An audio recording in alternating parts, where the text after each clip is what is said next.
पुणे में 41 साल के सीए की मौत के बाद जीबी सिंड्रोम अब सोलापुर, कोल्हापुर, नागपुर और दूसरे जिलों में भी अब वहां इसके मामले मिलने लगे हैं। अब तक 111 मामले सामने आ चुके हैं।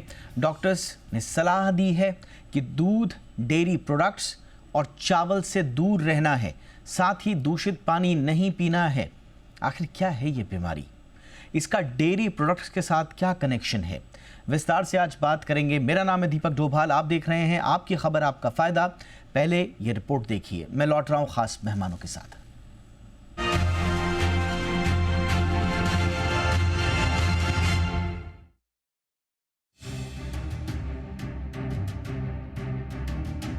क्या एक मामूली स्टमक इन्फेक्शन पूरे बॉडी को पैरालाइज कर सकता है? ये सुनने में भले ही अजब लग रहा हो, लेकिन पुणे में जीबी सिंड्रोम के बढ़ते मामलों ने इस रियलिटी को सामने ला दिया है। जीबी सिंड्रोम के अब तक 111 कंफर्म्ड केसेस सामने आ चुके हैं, जिनमें से 17 क्रिटिकल पेशेंट्स वेंटिलेटर सपोर्ट पर हैं। सोलापुर में एक सस्पेक्टेड डेथ भी इस कंडीशन से जुड़ी हुई मानी जा रही है। महाराष्ट्र गवर्नमेंट और हेल्थ अथॉरिटीज इस बीमारी को लेकर अलर्ट मोड पर हैं।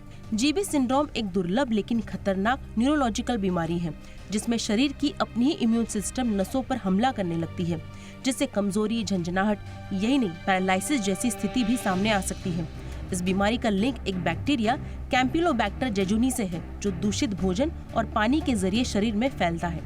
इसका संक्रमण आमतौर पर पेट से शुरू होता है, जिसे गैस्ट्रोएंटेराइटिस कहा जाता है।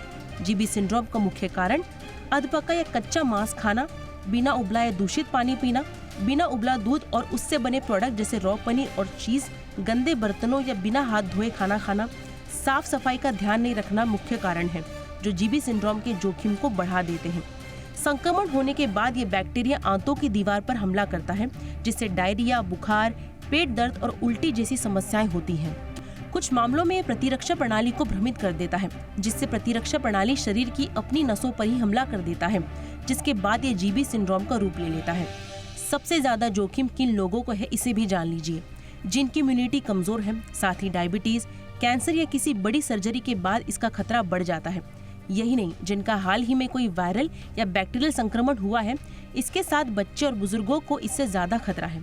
अब ये समझ लीजिए कि जीबी सिंड्रोम के खतरे से आपको बचने के लिए क्या करने की जरूरत है। बाहर का खाना खाने से बचें, उबला या फिल्टर पानी पिए, कच्चे और पके खाने को अलग अलग रखें, खाना बनाने से पहले और बाद में हाथ धोएं, मीट और डेयरी प्रोडक्ट्स को सही से स्टोर करें, पनीर, चीज और बिना उबला दूध न पिए, पके चावल देर तक बाहर न रखें, इससे बैक्टीरिया का खतरा होता है।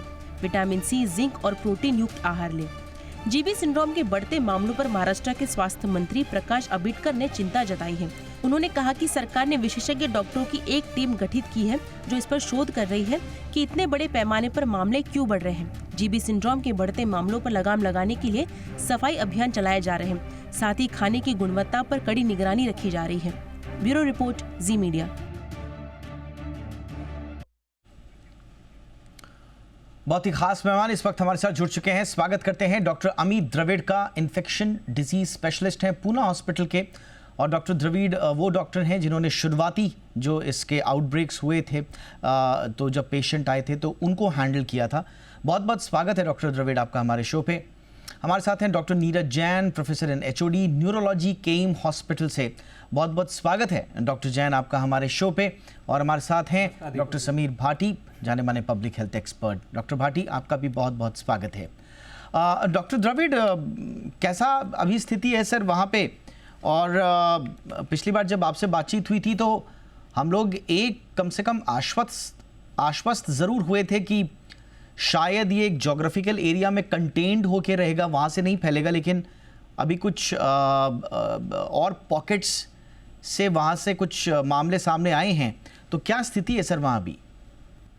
तो दीपक, जैसे मैंने आपको लास्ट टाइम बताया था कि मेजॉरिटी 80 to 90% मामले पूना के एक ही एरिया से रिपोर्ट किए गए, जहाँ पे सिंहगढ़ रोड, धायरी, किरकटवाड़ी, अंबेगांव, इसी एरिया से। और जो पेशेंट्स हमारे पास आ रहे थे वो क्लियर हिस्ट्री लेके आ रहे थे कि पेट दर्द हुआ, फिर हमको दस्त हुआ, लूज मोशंस हुए, फिर हम 2-3 दिन अच्छे थे और उसके बाद हमारे हाथों और पैरों में झंझनाहट शुरू हुई और वीकनेस शुरू हुआ और फिर आगे जाके उसका जीबीएस में रूपांतर होके पेशेंट एडमिट हो गए, कुछ लोग वेंटिलेटर पे चले गए। तो पिछले हफ्ते में हमने लगभग 8 पेशेंट्स हमारे हॉस्पिटल में ट्रीट किए थे।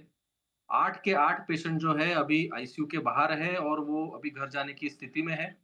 इस हफ्ते में हमने 2 ही नए पेशेंट्स देखे हैं जिनको जीबीएस डायग्नोज हुआ है और उनके स्टूल में कैम्पाइलोबैक्टर जेजुनी ये बैक्टीरिया भी डायग्नोज हुआ है। दोनों केसेस में से एक केस अभी भी वेंटिलेटर पे है। वो थोड़ा क्रिटिकल है लेकिन उनको भी जो ट्रीटमेंट चाहिए वो दे दिया गया है और हमको ये आशा है कि ये वो भी पेशेंट इस खतरे से ठीक होगा। जो पेशेंट सोलापुर में जिसकी डेथ हुई है आपको पता होगा, वो भी पेशेंट सिंहगढ़ रोड से ही वहाँ गया क्योंकि वो बीमार पड़ा और वहाँ उसकी मौत हो गई। तो फिलहाल 114 केसेस जो है उसमें से सिर्फ एक मौत है और वो भी बहुत ही दुखदायक है और बाकी सारे पेशेंट्स रिकवरी के फेज में है और बहुत सारे तो वार्ड में जा चुके हैं या घर जा चुके हैं।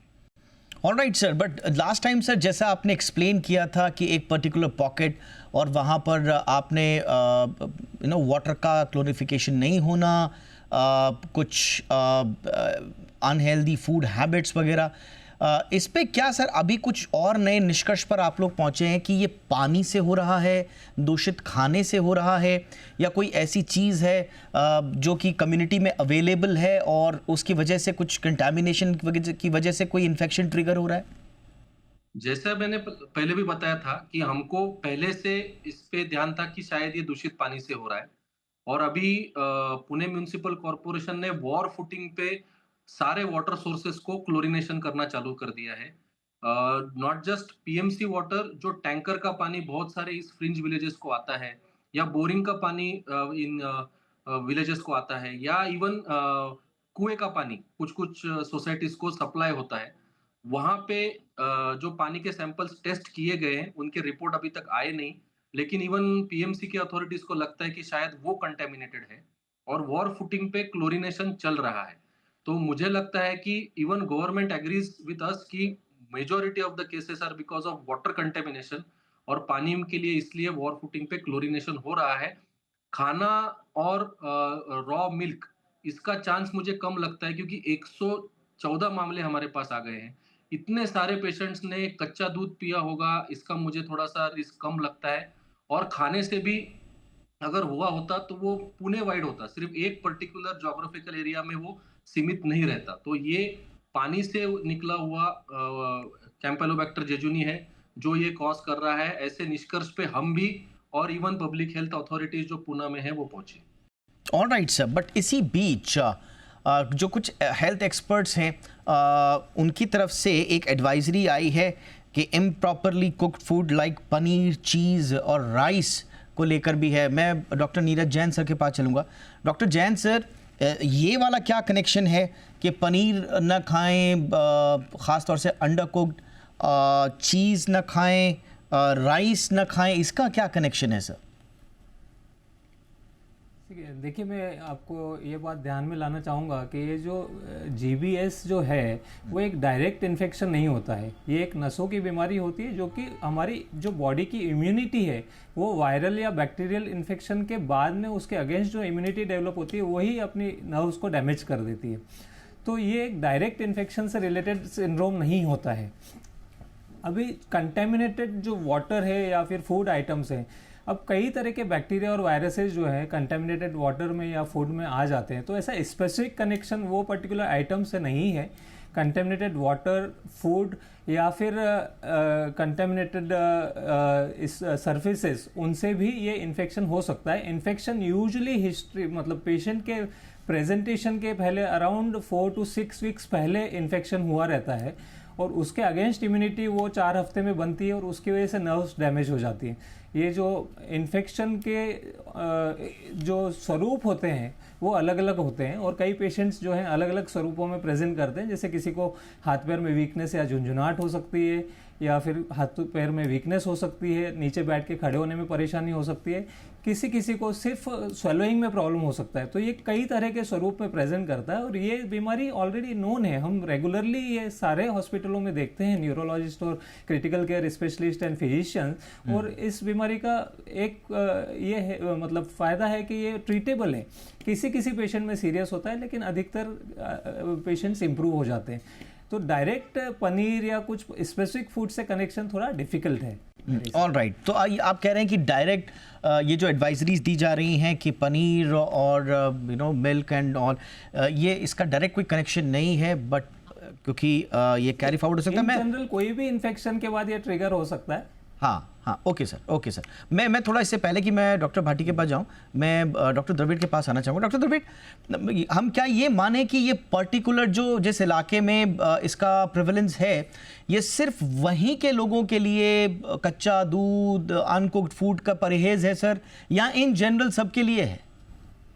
नहीं, जैसा मैंने सर ने भी बराबर बताया कि ये डायरेक्ट इन्फेक्शन नहीं है। पहले उनको इंटेस्टाइन का इन्फेक्शन हुआ, मतलब जो मेजर केसेस थे वो डायरिया के थे, जो एक 5-7 दिन पहले हुए बहुत सारे लोगों को वो एरिया में, और 5-7 दिन के बाद उनको ये सिम्टम्स सब चालू हुए जीबीएस के।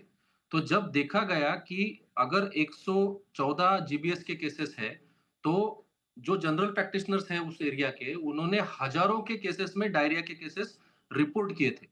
तो जब डायरिया के केसेस हमने एनालाइज किए, तब पता चला कि उनके स्टूल में कैंपेलोबैक्टर जेजुनी है। अभी कैंपेलोबैक्टर जेजुनी कैसे उस स्टूल में आया और कैसे उन्होंने डायरिया कॉज किया, ये जब कॉजेस हम देखने लग गए, तब ये सब आया कि रॉ मिल्क से कैंपेलोबैक्टर जेजुनी फैल सकता है, या पानी अगर उबला हुआ नहीं है या ठीक से क्लोरिनेटेड नहीं है तो कैंपेलोबैक्टर जेजुनी हो सकता है, अगर चिकन आपका अनकुक्ड है तो हो सकता है। इसलिए ये एडवाइजरी आया कि वो एरिया के लोगों ने ये सब नहीं करना चाहिए। बट ये तो एडवाइजरी पूरे महाराष्ट्र को लागू पड़ता है कि हमने अंडर कुक चिकन नहीं खाना चाहिए, हमने रॉ मिल्क नहीं, अनपास्चराइज्ड मिल्क नहीं पीना चाहिए, क्योंकि उस या कंटेमिनेटेड वाटर नहीं पीना चाहिए, बॉईल करके पीना चाहिए, या आरओ का पीना चाहिए, या फिल्टर का पीना चाहिए, ताकि उससे कैंपेलोबैक्टर जेजुनी या अदर डायरियल डिसीजेस ना हो, और फिर वो डायरियल डिसीजेस के बाद एक असिम्प्टोमेटिक पीरियड के बाद जीबीएस ट्रिगर ना हो। तो जीबीएस में हमेशा बोलता हूँ कि टिप ऑफ आइसबर्ग है, जो एक्चुअल आइसबर्ग है वो डायरिया के केसेस है। वो प्रिवेंट करने के लिए ये एडवाइजरी आई है, और ये advisory not just Sinhagad road का एरिया है, वो तो पूरे महाराष्ट्र में लागू पड़ती है, कोई भी उसे फॉलो कर सकता है। ओके, तो ये बहुत क्लियर किया आपने कि ये सभी के लिए ये एडवाइजरी है महाराष्ट्र में ख़ास तौर से, और इसका सबसे बड़ा कारण यही है कि जिसका बार बार नाम लिया जा रहा है कैंपेलोबैक्टर जेजुनी, ये कहीं उसको ट्रिगर न करे, तो इसलिए आप डायरिया से बचने के हर उपाय करें, और इसीलिए वो सारे एहतियात बरतने ज़रूरी हैं जिसकी वजह से ये ट्रिगर हो सकता है। डॉक्टर भाटी के पास आएंगे। डॉक्टर भाटी, आप दिल्ली में हैं, आप वहाँ से क्या कुछ ऑब्जर्वेशंस अभी ले पाए हैं इस बीमारी के बारे में, और एक कॉमन मैन को आप किस तरह की सलाह देंगे सर? बिल्कुल, देखिए जैसे सिंपल से अगर हम बात करें तो कोई नई बीमारी नहीं है, बीमारी के बाद होने वाला ये कॉम्प्लिकेशन है। जैसा कि अभी हमने बात करी कि इसके कई कारण हो सकते हैं, मतलब कोई भी वायरस या बैक्टीरिया से आपको संक्रमण हुआ, संक्रमण होने के बाद के उसके कॉम्प्लिकेशन, कि वो बीमारी तो ठीक हो गई पर उसके बाद के कॉम्प्लिकेशन, जिसको हम जीबीएस सिंड्रोम की बात करते हैं, जो कि एक नसों की बीमारी है, ऑटो इम्यून डिजीज है, कि हमारी जो प्रतिरोधक क्षमता होती है, मतलब उस बीमारी के लिए हमारी जो एंटीबॉडीज बनती है, वही एंटीबॉडीज हमारी वो बीमारी ठीक होने के बाद हमारी जो नर्व्स हैं उनको अफेक्ट करती है। तो इसलिए जो इसमें लक्षण भी बताए जा रहे हैं वो नर्व को अफेक्ट होने के लक्षण, कि भाई हाथों पैरों में मतलब पैरों से शुरू हुआ कि वो झंझनाहट होना, सेंसेशन पैरों के अंदर होना, इस तरह के लक्षण। अब इसमें जैसे हम बात कर रहे थे कि भाई कारण ढूंढना जरूरी है कि कौन से बैक्टीरिया की वजह से पहले इन्फेक्शन हुआ और उसके बाद उसके कॉम्प्लिकेशन हुए। तो कारण का जैसे पर्टिकुलरली अभी उस क्लस्टर में पता लग गया जहाँ की अभी डॉक्टर साहब बात कर रहे थे कि वहाँ पे कैंपिलोबैक्टर नामक जो है बैक्टीरिया कारण बना। कैंपिलोबैक्टर कई जगह हो सकता है कि भाई आपका खाना ठीक तरीके से पका अनकुक्ड खाना है, मिल्क प्रोडक्ट, कई बार कच्चा दूध वहाँ पर पनप सकता है। और पनीर वगैरह की ये सब बात क्यों की जा रही है, क्योंकि ये ऐसी चीज़ें हैं जहाँ पर बैक्टीरिया के पनपने के लिए ये थोड़ा ईजी होता है और वहाँ पर काफ़ी ये देखा जाता है। पर फिलहाल जैसा अभी बात की गई कि उस क्लस्टर में जो देखे गए हैं वो पूरे कोरिलेट हो रहे हैं कि उनका जब उन मरीजों का, जब उन लोगों का स्टूल एग्जामिनेशन जांच किया, क्योंकि जो कैंपिलोबैक्टर है उसके लिए स्टूल एग्जामिनेशन, स्टूल कल्चर करके दिखते, तो उसमें उनका वो भी आया। फिर उसके बाद वहाँ की जो वाटर सैंपलिंग टेस्टिंग भी हुई, उस वाटर सैंपलिंग में भी मिला कैंपिलोबैक्टर। इसके अलावा उन लक्षणों वाले मरीज जब ठीक हुए उनमें ये प्रॉब्लम पाई गई, और सबके अंदर नहीं कि भाई आपको कोई इस तरह का इन्फेक्शन हुआ है तो सभी को जीबीएस सिंड्रोम, उसमें बहुत सारे लोगों को इन्फेक्शन हुआ, कुछ लोगों को इस तरह की ये कॉम्प्लिकेशन हुई। पर एडवाइजरी तो इन जनरल दी जाती है ना कि ये रिस्क होते हैं, तो इस वजह से वो कहा जा रहा है कि भाई आपको अनकुक्ड चीजें खाने से आपको बचना है, साफ सफाई का विशेष तौर पे ध्यान रखना है, क्योंकि जो वाटर बॉर्न डिजीज है या फूड बॉर्न डिजीज है, वो अगर उसमें कुछ कंटामिनेशन हो गया, वो दूषित हो गया किसी वजह से, वो आपके शरीर में जाएगा और वो इस तरह के लक्षण कॉज करेगा। तो जैसे हम बात करते हैं कई बार की टाइफाइड हो गया, तो वो आपकी वाटर बॉर्न डिजीज है कि आपने दूषित पानी पी लिया, दूषित खाना खाया, आपकी हैंड हाइजीन नहीं है, हाथों की सफाई नहीं है, तो उसके जरिए आपके शरीर के अंदर वो एंटर कर गया। तो इस वजह से वो एज ए रॉ चीज होगा कि आप फ्रूट्स वगैरह भी खा रहे हैं, उनको ठीक तरीके से आप वॉश करके खाइए। तो इस वजह से वो बॉयल करना और वॉश करने के ऊपर बार बार बात की जा रही है।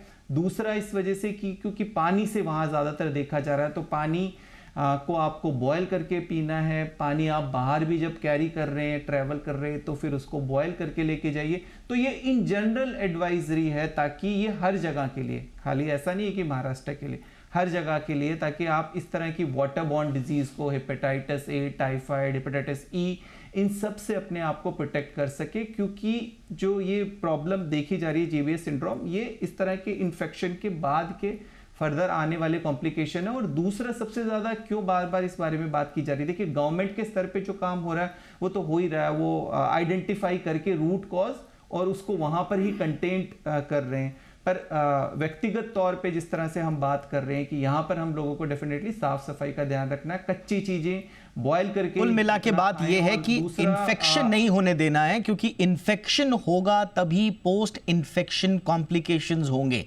तो अगर आपको इन्फेक्शन ही नहीं होगा तो फिर पोस्ट इन्फेक्शन कॉम्प्लिकेशंस की संभावनाएं नहीं होंगी और आप जीबीएस से बच जाएंगे। इसीलिए ये एडवाइजरी न सिर्फ वहाँ के लोकल इलाके जहाँ पर आउटब्रेक हुआ है, न सिर्फ पुणे, न सिर्फ महाराष्ट्र, मैं तो कहूँगा जैसे डॉक्टर भाटी कह रहे हैं कि जहाँ जहाँ भी लोग हमारे इस शो को देख रहे हैं, इन जनरल अपनी लाइफ में आप इन्फेक्शन से बचने की कोशिश कीजिए, ताकि कोई भी संभावना आगे पोस्ट इन्फेक्शन कॉम्प्लिकेशंस की ना रहे। एक छोटे से ब्रेक के लिए मैं रुक रहा हूँ। ब्रेक के उस पार हम पूछेंगे कौन कौन से वो ऐसे लोग हैं जो ज़्यादा संवेदनशील हैं। जैसे इस इलाके में भी बहुत सारे लोगों को डायरिया हुआ, लेकिन हर किसी को ये सिंड्रोम हुआ हो ऐसा नहीं है। तो वो कौन कौन से लोग हैं, क्या उनका कोई पैटर्न खास बनता है, क्या उसका कोई उम्र से लेना देना है, इम्यूनिटी से लेना देना है, कोमॉर्बिडिटी से लेना देना है, इस पर भी थोड़ा और गहराई से चर्चा करेंगे एक ब्रेक के बाद।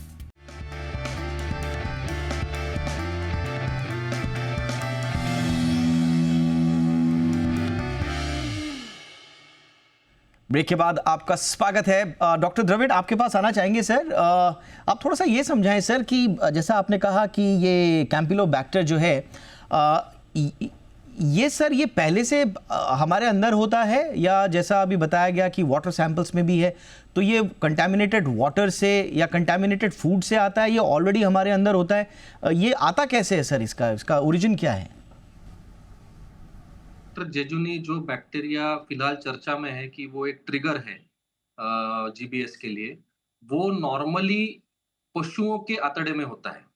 मतलब गाय हो गई, भैंस हो गई, शीप हो गए, पोल्ट्री हो गई, कैट्स एंड डॉग्स, इनके सबके गट में ये बैक्टीरिया पहले से है और वो वहां रहता है, और ये जानवरों को वो कोई डिसीज कॉज नहीं करता।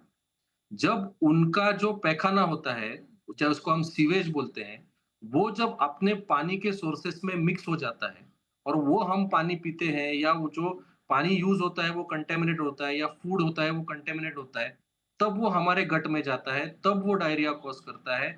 और फिर जैसा सर ने भी ठीक से बताया कि अगर 1000 केसेस हो गए डायरिया के कैंपेलोबैक्टर जेजुनी के कारण, तो एक आदमी को जीबीएस होगा। तो इतना लो परसेंटेज है। तो पहले ये अपने बैक्टीरिया अपने गट में होता नहीं है, वो पशुओं के गट में होता है। और जैसा मैंने बताया कि ये जो फ्रिंज विलेजेस है हर म्युनिसिपल कॉर्पोरेशन में, वहां पे गाय, भैंस, पोल्ट्री या कैट्स, डॉग्स, ये सब ह्यूमन और एनिमल कांटेक्ट बहुत क्लोज हो गया है, और ये क्लोज हो जाने के कारण हमारे जो वाटर सोर्सेस है उनका कंटेमिनेशन बढ़ने की सूरत बढ़ गई है, और जिसके कारण कंटेमिनेटेड पानी पिया जाता है और फिर डायरिया होता है, और फिर कुछ परसेंटेज लोगों को जीबीएस होता है। राइट सर, तो इसका मतलब ये है डॉक्टर जैन कि अगर कैंपिलोबैक्टर युक्त दूषित पानी की पहुंच जहां जहां तक होगी या उससे दूषित खाने की पहुंच जहां जहां तक होगी, वहां वहां पर इसका फैलाव हो सकता है सर? हाँ, तो ये एक्चुअली कैंपाइलोबैक्टर जेजुनी अभी इसके मामले सामने आ रहे हैं, पर अदरवाइज भी कोई भी वायरल आउटब्रेक होता है या बैक्टीरियल आउटब्रेक होता है, तो जैसा डॉक्टर द्रविड़ ने बताया कि काफ़ी सारे लोगों को होता है, तो उसमें 1 से 2% लोगों को ऐसा प्रकार का जीबीएस नाम की बीमारी होती है। तो आउटब्रेक से घबराने का नहीं है, हमको कंटेमिनेटेड वाटर, कंटेमिनेटेड फूड से बचाव करने का है। और यदि ऐसे सिम्टम्स, जिस व्यक्ति को ऐसा इन्फेक्शन होके गया है, यदि उसको ऐसे न्यूरोलॉजिकल सिम्टम कुछ दिखाई देते हैं, तो प्रॉपर जनरल फिजिशियन, न्यूरोलॉजिस्ट या जनरल प्रैक्टिशनर के पास। आपने बिल्कुल सही कहा सर कि ज्यादा केसेस हो, 1000 केसेस में से एक केस में ये मामला आएगा, तो क्या इसका मतलब हम ये माने सर कि बहुत बड़े एरिया में दूषित पानी है, दूषित खाना है, तो वहां पर क्या आपको लगता है कि सरकार को युद्ध स्तर पर जाकर उन एरियाज को सैनिटाइज भी करना चाहिए, कैंपिलोबैक्टर फ्री भी किया जाना चाहिए क्या? बिल्कुल, वाटर सैनिटेशन के लिए क्लोरिनेशन बहुत ही ज़्यादा इंपॉर्टेंट है। I think Pune municipal corporation has already taken proper steps कि वो वाटर को प्रॉपर क्लोरिनेशन करें। और फूड कंटेमिनेशन के लिए तो हमें इंडिविजुअल लेवल पे ही ध्यान रखना होगा, क्योंकि वो तो हमारे घर में जो रोज का खाना होता है या फिर हम जो आउटसाइड फूड खाते हैं उसको प्रॉपर हाइजीनिक वे में हमें लेना चाहिए। ऑलराइट सर, और ऑलराइट। ये over a period of time, over a long lot of area यदि हम ये फॉलो करेंगे तो इस इन्फेक्शन से बचा जा सके। Alright sir. डॉक्टर भाटी, कौन कौन से लोग ज़्यादा संवेदनशील हैं? जैसा कि बताया जा रहा है कि कैंपिलोबैक्टर अगर आ भी गया शरीर में तो ऐसा नहीं है कि हर किसी को जीबीएस हो जाएगा, 1000 में से एक को होगा इन्फेक्शन के बाद, वो भी। तो वो कौन से लोग हैं जिनको हो सकता है? सबसे ज़्यादा संवेदनशील कौन है? एक तो संवेदनशील जो एरिया है जहां पे स्प्रेड हो रखा है, वहां पर उन लोगों को अगर इस तरह का संक्रमण होता है, अब किसको ये कॉम्प्लिकेशन होगा वो एक बार कहना उस तरह से ठीक नहीं है कि किसको, बट हाँ, क्योंकि जिनकी लो इम्यूनिटी रहती है वो ससेप्टेबल रहते हैं कई और तरह के कॉम्प्लिकेशन होने का। तो जो हम कोमॉर्बिड बताते हैं वो ससेप्टेबल, पर अगर इतने लोगों को संक्रमण हुआ है उनमें से कौन सा एट रिस्क रहेगा बहुत ज़्यादा, ये वैसे नहीं कह सकते। पर हाँ, ये ज़रूर है कि जिस एरिया में जहाँ स्प्रेड हो रहा है और जिन लोगों को अभी फ़िलहाल ऐसे लक्षण रहे हैं डायरिया वाले, तो थोड़े वो अपना, जैसे अवेयरनेस की बात की जा रही है, जहाँ लक्षणों की अगर ऐसे वो देखते हैं जो अभी बताया न्यूरोलॉजिकल लक्षण इस तरह के आपको, तो आपको वो रिपोर्ट करने, एब्सोल्युटली वो रिपोर्ट करने होंगे। इंटरवेंशन जितना जल्दी करेंगे उतना ट्रीट ठीक हो जाता है। Absolutely sir, absolutely sir. Doctor Dravid, quickly sir, अगर जैसा डॉक्टर भाटी ने बताया कि बड़ा मुश्किल है, क्विकली अगर 10 सेकंड में बताएं कोई ऐसा पर्टिकुलर एज या कोमॉर्बिडिटी या ऐसा कोई स्थिति जिसमें ये ज्यादा संवेदनशील हो जाए? हमने जो देखा है कि ऑल एज ग्रुप्स अफेक्ट हुए हैं, और बहुत सारे यंग इम्यूनो कॉम्पिटेंट जिनको कोई बीमारी नहीं है वो भी अफेक्ट हुए हैं। लेकिन कुछ कुछ लोग हैं जिनमें ये ज्यादा तकलीफ दे सकता है। उसमें से एक है, अगर आप HIV पॉजिटिव हैं और आप अगर ट्रीटमेंट ठीक से नहीं ले रहे हैं, आपकी इम्यूनिटी बहुत कम है, तो ये कैंपिलोबैक्टर जेजुनी आपको सीवियर डायरिया भी कॉज कर सकता है, कभी-कभी जीबीएस भी कॉज कर सकता है। Alright sir, on that note thank you very much. आप तीनों का बहुत विस्तार से आज हमने बातचीत की। आई एम श्योर हमारे दर्शकों के सारे डाउट्स दूर हुए होंगे। Doctor Amit Dravid, thank you so much sir, बहुत अमूल्य वक्त निकालते हैं आप हमारे लिए। Doctor Neeraj Jain sir, thank you so much आपके वैल्यूएबल इनपुट्स के लिए। डॉक्टर समीर भाटी, बहुत बहुत शुक्रिया सर आपका भी। इसी के साथ आपकी खबर आपका फायदा में इतना ही। इजाजत दीजिए, अपना ख्याल रखिए, नमस्कार।